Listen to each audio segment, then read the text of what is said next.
అధికారంలోకి రాగానే తొలి సంతకం మెగా డిఎస్సీ పైనే చేస్తానని హామీ ఇచ్చారు చంద్రబాబు. మరోవైపు సీట్ల పంపకాల్లో ఎందుకు తగ్గాల్సి వచ్చిందో ఇంకోసారి క్లారిటీ ఇచ్చారు పవన్.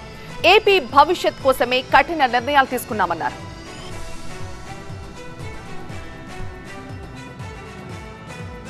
తమ్ముళ్ళు డిఎస్సీ పెట్టారా, జాబ్ క్యాలెండర్ ఇచ్చారా, ఉద్యోగాలు వచ్చాయా? అందుకే అడుగుతున్నా, మేము వస్తానే మెగా డిఎస్సీ పెడతాం.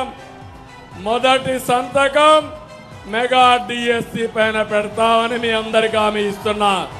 ఇదే కాదు, మీకు ఉద్యోగాలు ఇప్పించే బాధ్యత మాది.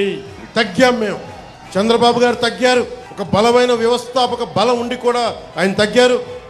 ముఖ్యంగా నేను ఇక్కడ తణుకు నియోజకవర్గం జనసేన అభ్యర్థిని ప్రకటించిన తర్వాత కూడా నేను తగ్గాల్సి వచ్చింది. ఎందుకు తగ్గాల్సి వచ్చింది అంటే, ఇన్ని స్థానాలు గెలవాలి, ఓటు చీలిపోకూడదు.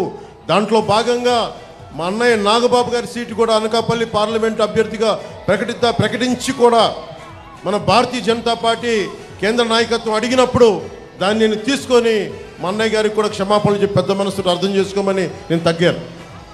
ఇవన్నీ ఎందుకు చేస్తున్నామంటే మీ భవిష్యత్తు కోసమే చేస్తున్నాం ఇక్కడ.